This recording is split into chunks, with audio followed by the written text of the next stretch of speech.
Assalamualaikum warahmatullahi wabarakatuh.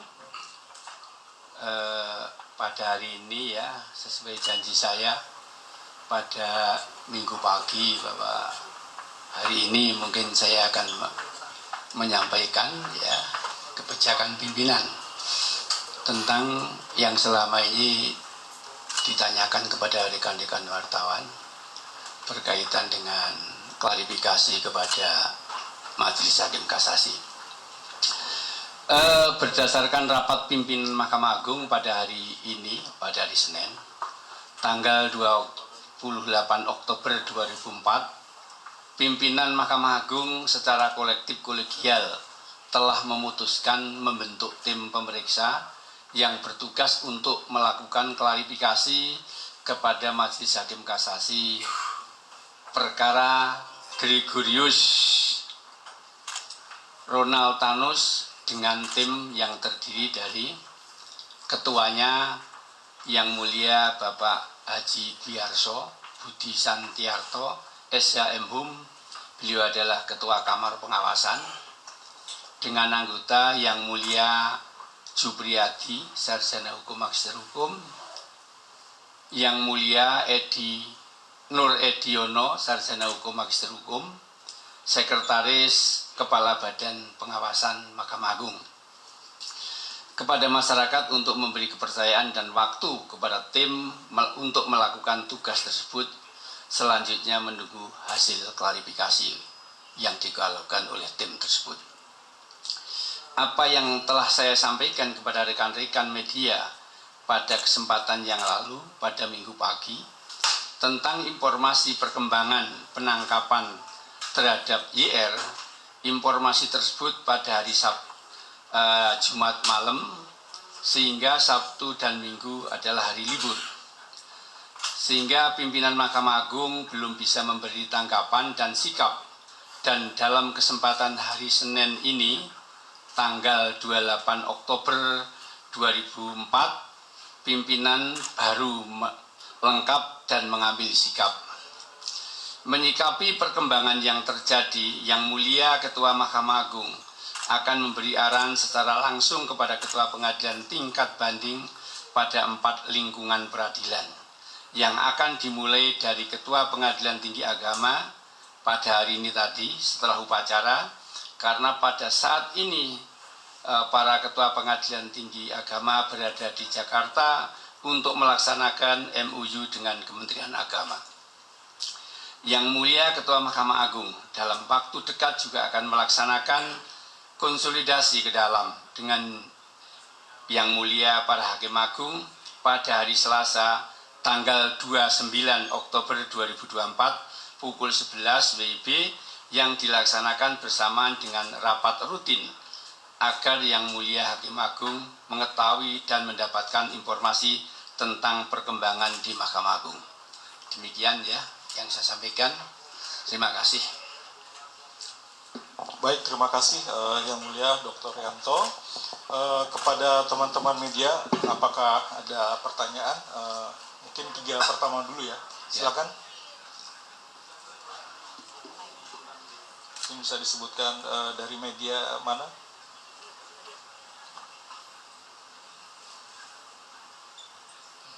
Tidak ada? Cukup ya, kalau enggak, ya, silakan. Dari mana, Mas? Dari Wahyu dari Rakyat Merdeka. Wahyu dari Rakyat Merdeka. Ini pengawasan untuk Majelis Kasasi ini hanya terkait kasus Ronald Tanur atau sebelum-sebelumnya ada? Karena kan kalau saya melihat tingkat kasasi ini upaya hukum terakhir bagi APH ya Pak.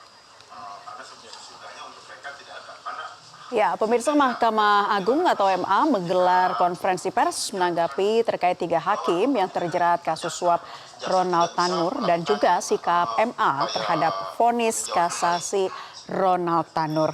Tadi disampaikan MA yang merespon kasus suap Hakim Ronald Tanur, pimpinan MA telah memutuskan tim pemeriksa yang bertugas untuk melakukan klarifikasi dengan tim-tim terkait, dan MA juga akan segera melakukan konsolidasi berkaitan dengan kasus ini.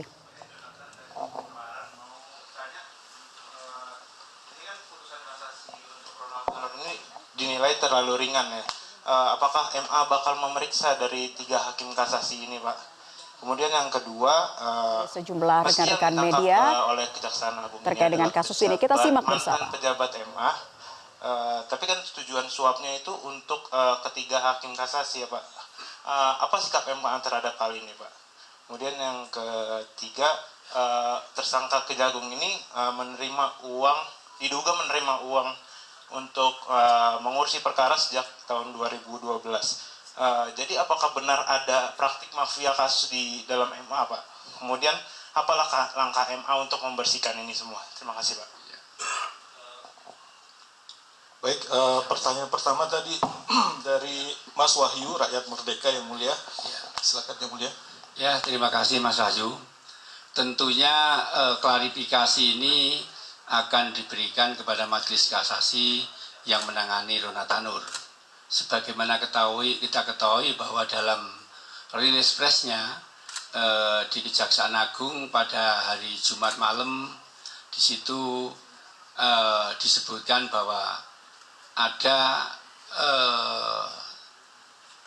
tersangka ya yang ditangkap itu, keterangan dari Kejaksaan Agung bahwa sudah menghubungi salah satu majelis hakim dengan inisial S, kalau nggak salah gitu.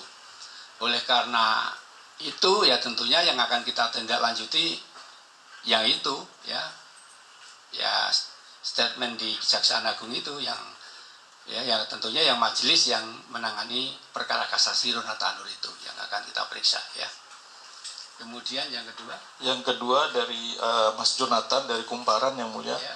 Yang pertama, putusan kasasi dianggap terlalu ringan. Bagaimana tanggapan Mahkamah Agung? Ya, jadi kan KUHP itu 351 itu kan penganiayaan yang mengakibatkan matinya orang. Itu ancaman pidananya paling tinggi adalah 7 tahun. Ya.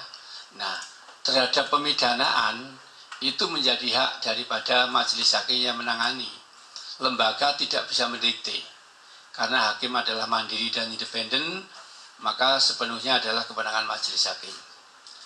Dalam hal ini lembaga tidak bisa mengatur atau mendikte tentang berat ringannya pidana yang dijatuhkan.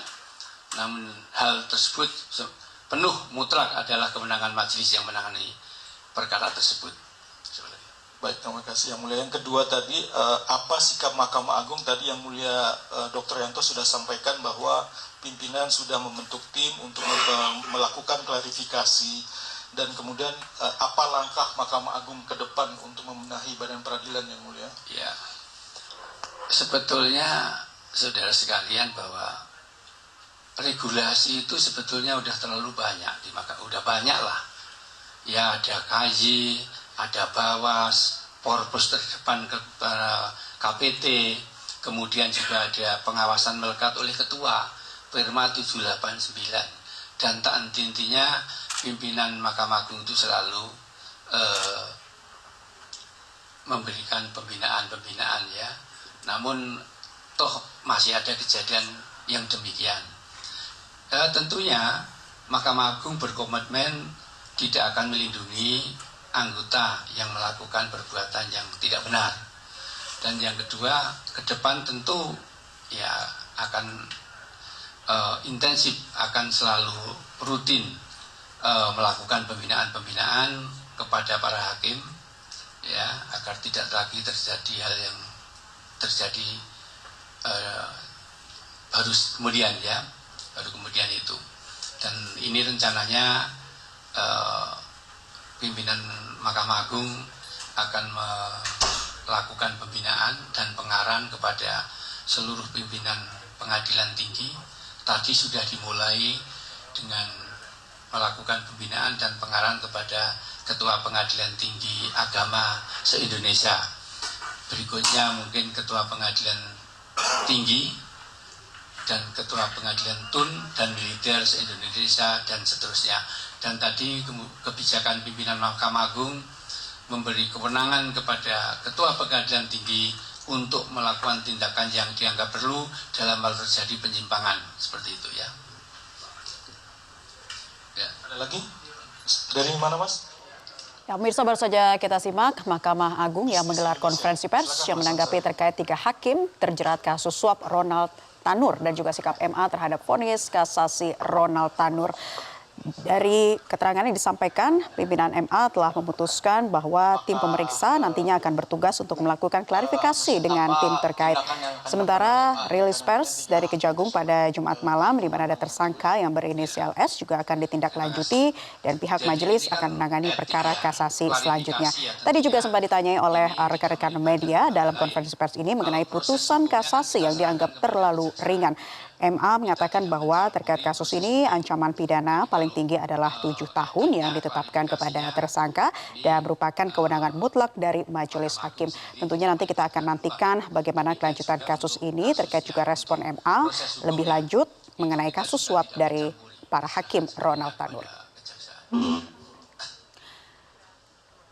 Cukup ya? Kita lanjutkan informasi masih terkait Ronald Tanur, pemirsa. Keluarga Dini Sera Afrianti mengaku belum puas dengan vonis penjara 5 tahun terhadap Ronald Tanur. Keluarga Dini meminta Ronald dihukum seberat-beratnya. Biar tambah banyak. Ayah almarhumah Dini Sera, Ujang Suherman, menyebut dirinya lega atas penangkapan Ronald Tanur oleh Kejati, Jawa Timur.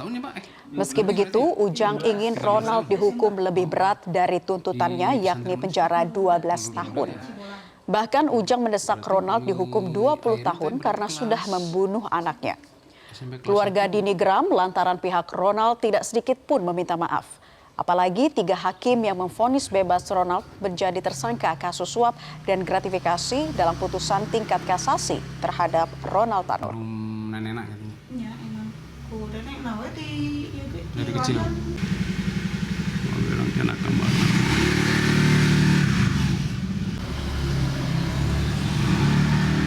Ganjal lah ya hati bapak itu. Soalnya kenapa? Yang asalnya 12 tahun, itu tuntutannya 12 tahun. Berarti seharusnya lebih dari 12 tahun, kan kasusnya itu bertambah. 1 disuap, keduanya itu divonis bebas. Seharusnya itu berlipat lah, seharusnya itu. Bukannya kasusnya nambah, tapi tuntutannya itu jadi berkurang. Vonisnya lebih berkurang. Kan itu tidak masuk akal sebagai keluarga gitu. Usai jeda, Newsline akan kembali untuk Anda. Saya akan kembali mengundang rekan Jessica Wulandari. Jessica, ini masih menyoroti terkait kasus Ronald Tanur ya, menjadi salah satu trending topik di Newsline. Kita akan bahas apa? Betul, jadi kita akan membahas terkait dengan sempat menghirup udara segar pasca divonis bebas, Ronald Tanur harus kembali mendekam di balik jeruji besi dan menjalani hukumannya selama 5 tahun. Untuk selengkapnya, usai jeda berikut ini.